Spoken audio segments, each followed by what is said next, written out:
나는 작가입니다. 나는 교육자입니다. 나는 사회운동가입니다. 나는 누구일까요? 나는 시각, 청각, 중복 장애인 헬렌 켈러입니다. 우리가 아는 헬렌 켈러 이야기는 20살 이전 장애 극복담 혹은 설리번 선생님과의 만남 이야기입니다. 그렇다면 우리는 20살 이후의 헬렌 켈러의 삶을 얼마나 알고 있을까요? 또한 장애인에 대해서는 얼마나 알고 있나요? 오늘 배울 내용을 함께 알아보겠습니다. 여러분은 이번 시간을 통해 장애를 바라보는 관점에 대해 이해하고 설명할 수 있으며 장애인에 대한 기존 시각을 생각해보고 개선 방향을 설명할 수 있게 됩니다. 또한 장애인 개념 및 현황을 이해할 수 있게 됩니다. 장애를 바라보는 관점. 여러분은 장애에 대해 어떻게 생각하시나요? 장애는 1차적으로 손상에서 시작되는데요. 손상은 절단이나 마비, 상실, 기능 정지 등 신체적, 심리적 또는 해부학적 구조나 기능의 손실을 가져오는 영구적이거나 일시적인 병리적 상태를 말합니다. 이처럼 손상은 하나의 속성일 뿐인데 특정한 사회적 환경과 조건 속에서 손상이 장애라는 상태로 인식되어 왔습니다. 그래서 그동안 장애 문제는 손상을 가진 한 개인에게 있는 것이며 개별적인 치료와 전문가의 지원 등을 통해 그 개인을 사회에 적응시키고자 하는 것에 초점을 맞춰왔습니다. 그러나 장애는 개인의 책임이 아니며 손상을 장애라는 상태로 만드는 사회적 환경과 구조라는 것을 인식하는 것이 중요한데요. 다음에 장애인에 대한 두 가지 질문지를 비교해보면 쉽게 이해할 수 있습니다. 당신은 자신에게 어떤 문제가 있는지 말해줄 수 있습니까? 이는 영국의 인구조사국에서 실시한 대면 인터뷰 목록에 실린 질문 항목입니다. 그럼 이 질문은 어떤가요? 당신은 사회에 어떤 문제가 있는지 말해줄 수 있습니까? 이 질문은 영국의 장애학자 마이클 올리버가 인구조사국의 질문 항목과 대응해 구성한 것입니다. 다른 질문들도 하나씩 보실까요? 당신은 청각장애 문제 때문에 사람들과 의사소통하는데 어려움이 있습니까? 사람들이 당신과 대화하는 능력을 지니지 못해 당신은 사람들과 의사소통하는 데 어려움이 있습니까? 당신의 건강 문제나 장애가 버스로 여행하거나 이동하는 것을 어렵게 하나요? 부적절하게 설계된 버스가 당신이 버스를 이용하는 것을 어렵게 하나요? 영국 인구조사국의 질문을 살펴보면 명백하게 장애인들이 직면한 문제를 그들 자신이 지닌 결함이나 기능상의 제약으로 단순화하고 있습니다. 반면에 마이클 올리버의 질문은 어떠한가요? 이처럼 관점을 조금만 바꾼다면 그 문제의 원인은 대안적인 질문들처럼 사회 내에 존재한다고 볼 수 있습니다. 장애인에 대한 기존 시각. 우리 사회의 장애인에 대한 시각을 확인할 수 있는 가장 일반적인 방법은 대중매체인 TV와 신문, 그리고 인터넷 등을 살펴보는 것입니다. 이를 통해 장애인에 대한 시각을 세 가지 유형으로 묶어볼 수 있는데요. 첫째는 시혜와 동정으로 장애 때문에 어려움과 비참함을 겪는 사람들의 모습을 통해 시혜와 동정을 불러일으켜 시청자와 독자들의 눈물샘을 자극하는 이야기입니다. 다음은 봉사의 모습인데요. 장애인을 위해 봉사하는 이웃들의 아름다운 이야기, 그래서 삭막하지만 아직은 인간미가 살아있는 우리 사회라는 메시지를 전달하는 이야기입니다. 마지막은 극복인데요. 개인의 초인적인 노력을 통해 장애를 극복하고 성공한 장애인의 영웅담입니다. 결국 이러한 시혜와 동정, 봉사, 극복이라는 세 가지 키워드와 이미지가 우리 사회가 장애를 바라보는 주류적인 시각이라고 볼 수 있습니다. 이러한 이미지들은 사회 구성원들로 하여금 장애인에 대한 특정한 인식을 강화하도록 하는데요. 즉 장애인은 늘 불쌍하고 도움이 필요한 존재로 인식하게 만듭니다. 여기서 극복이라는 단어에 대해 좀 더 생각해 볼 필요가 있습니다. 극복의 사전적 의미는 어렵고 힘들거나 바람직하지 않은 상태나 상황 따위를 노력으로 없애거나 좋아지게 함입니다. 극복이라는 단어 자체는 문제가 없고 오히려 어떤 상황에서 긍정적인 태도를 갖고 어려움을 이겨내는 과정에 대한 노력은 바람직하다고도 볼 수 있죠.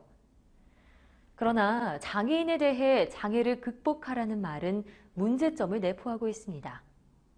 앞서 만났던 헬렌 켈러 기억하시나요? 헬렌 켈러는 장애 극복의 대명사로 여겨져 왔습니다. 그러나 헬렌 켈러가 몇 세에 사망했는지, 그리고 그녀가 성인이 된 이후 사회운동가로서 어떤 모습의 삶을 살았는지에 대한 관심은 없죠. 단지 그녀가 장애를 극복한 중복 중증 장애인이라는 것에 모든 초점이 맞춰져 있고 감동과 교훈을 주는 이야기의 주인공으로만 언급되었습니다. 물론 헬렌 켈러나 스티븐 호킹 등과 같이 장애를 갖고 있으면서도 많은 사람들로부터 칭송을 받은 장애인의 사례는 그 자체로 큰 의미를 갖고 있음도 부인할 수 없지만 아주 소수의 사례입니다. 이러한 소수의 장애 극복 이야기들이 대다수 장애인들을 바라보는 시각에 어떠한 영향을 미치고 있는지 생각해 봐야 합니다. 장애인을 바라볼 때 열심히 노력하지 않아서, 그리고 자신의 장점을 최대한 살리면서 최선을 다하지 않아서 이런 인식을 갖게 만드는 건 아닐까요? 웹툰 송곳의 최규석 작가는 지금은 없는 이야기라는 작품에서 팔 없는 원숭이를 통해 장애 극복에 대해 다루고 있는데요. 팔 없는 원숭이와 함께 장애를 바라보는 시각에 대해 생각해 보겠습니다. 여기 팔이 없는 원숭이들이 있습니다. 이 원숭이들은 팔이 없어 나무에 매달린 열매를 먹지도 못하고 땅에 있는 무서운 호랑이를 피해 도망가지도 못합니다. 팔이 있는 원숭이들에 비해 너무 불리한 조건이죠. 그러던 중 팔 없는 원숭이 하나가 노력에 노력을 거듭하여 팔 없이도 나무를 오르는 데에 성공합니다. 그 원숭이는 나무에 올라 열매를 따서 다른 팔 없는 원숭이들에게 나누어 주기도 하며 다른 원숭이들의 선망과 존경의 대상이 되었습니다. 그런데 이 원숭이의 존재로 인해 다른 팔이 없는 원숭이들은 게으르고 무능력한 존재로 취급받게 되었습니다. 왜 저 원숭이처럼 노력해서 나무를 오르지 않느냐며 비난받기도 하고요. 팔이 없음에도 나무를 탈 수 있게 된 원숭이는 행복해졌으나 그 행복은 그 원숭이 혼자만의 것입니다. 장애인의 개념. 장애를 지닌 사람을 부를 때 공식적으로 사용하는 명칭은 장애인입니다. 그렇다면 장애인이라는 명칭은 어떻게 만들어졌을까요? 1981년에 심신장애자 복지법이 제정되면서 장애라는 표현이 공식화되는데, 이 장애라는 표현은 영어의 disability를 일본에서 장애자라는 한자 표기로 사용한 것을 참고해 다시 옮긴 것입니다. 그러나 심신장애자의 자가 사람을 비하하는 의미를 갖는다는 지적에 따라 1989년 장애인 복지법 개정과 함께 장애인으로 용어를 변경해 지금까지 공식용어로 사용하고 있습니다. 그렇다면 장애를 지니지 않은 사람은 뭐라고 불러야 할까요? 많은 사람들이 무의식적으로 정상인이나 일반인이라는 용어를 많이 사용하는데요. 이는 그 집단에 속하지 않으면 일반적이지 않고 정상인의 범주를 벗어난 비정상인이라는 의미로 해석될 수 있어 장애인은 비정상인이 되는 오류가 발생하게 됩니다. 그러므로 장애인이 아닌 사람을 비장애인이라고 부르는 것이 가장 객관성이 확보된 용어라고 할 수 있습니다. 그럼 누구를 장애인이라고 해야 할까요? 혹시 여러분은 국가마다 정하고 있는 장애인 기준이 다르다는 것을 알고 계신가요? 미국은 알코올 중독자도 장애인에 포함하고 스웨덴의 경우 의사소통이 어려운 외국 이민자도 장애인 범주에 포함시키고 있습니다. 우리나라에서 법적으로 정의하고 있는 장애인이란 신체적, 정신적 장애로 오랫동안 일상생활이나 사회생활에서 상당한 제약을 받는 자로서 대통령령이 정하는 장애의 종류 및 기준에 해당하는 자로 2017년 말 우리나라 등록 장애인은 약 250만 명으로 인구의 약 5% 정도입니다. 우리나라에서는 장애 유형을 크게 신체적 장애, 정신적 장애로 나눕니다. 그리고 신체적 장애는 다시 신체 외부 장애, 신체 내부 장애로 구분하며 정신적 장애는 발달 장애, 정신 장애로 구분합니다.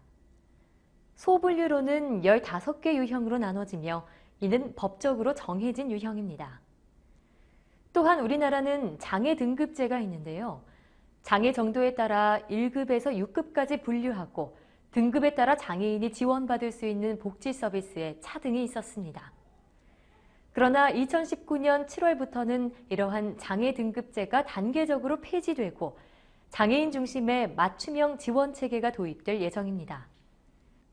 장애인 중심의 맞춤형 지원 체계는 장애인 복지 서비스를 장애인 개인의 욕구, 환경 등을 종합적으로 파악해 맞춤형으로 지원하기 위한 것으로 장애인 개개인별로 꼭 필요한 서비스를 제공할 수 있을 것으로 기대되며 새로 도입되는 종합조사에서도 장애 정도를 충분히 고려해 일상생활 수행 능력 등이 떨어질수록 더 많은 지원을 받을 수 있습니다. 적용하기. 장애인을 부르는 올바른 명칭을 알려주세요. 장애인을 부르는 다양한 명칭이 있습니다. 사람들마다 다르고 여러 명칭을 혼용해서 사용하기도 하는데요. 이러한 용어를 사용해도 되는지 한번 확인해 볼까요? 장애우,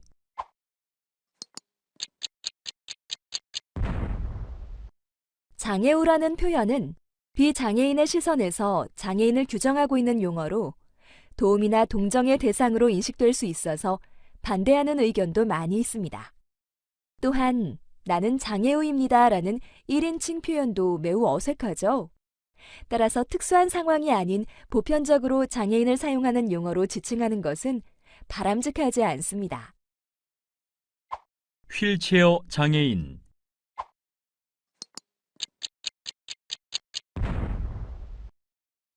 한 인간이 사용하는 도구가 그 사람의 정체성으로 표현될 수 없죠. 따라서 휠체어 장애인보다는 휠체어 이용 장애인을 사용하는 것이 바람직합니다.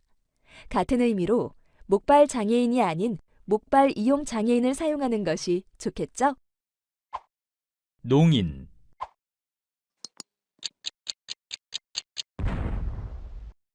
농인과 농아인, 헷갈리셨죠? 현재 농아인과 농인을 혼용하여 쓰고 있는데요. 농은 듣지 못함을, 아는 말하지 못함을 의미하는데 말하는 것이 음성 언어를 통해서만 가능하다는 관습적 사고방식이 반영되어 있기 때문에 앞으로는 농인을 사용하는 것이 좀 더 바람직합니다. 오늘 학습한 내용을 다음의 문제를 통해 확인해 볼까요?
배움 마무리.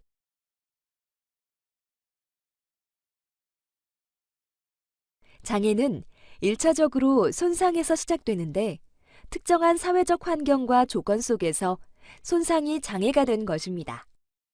따라서 장애는 개인의 책임이 아닌 손상을 장애라는 상태로 만드는 사회적 환경과 구조라는 것을 인식해야 합니다. 장애인에 대한 기존 시각에는 시혜와 동정, 봉사의 모습, 극복이 있습니다. 장애인을 부르는 공식 명칭은 장애인이며 장애를 지니지 않은 사람을 부를 때는 정상인, 일반인이 아닌 비장애인을 사용하도록 합니다. 그렇다면 다음 질문에 대한 자신의 답은 무엇인지 생각해 보세요. 여러분의 장애를 바라보는 관점은 어떤가요? 장애는 개인의 책임일까요? 장애는 극복해야만 할까요?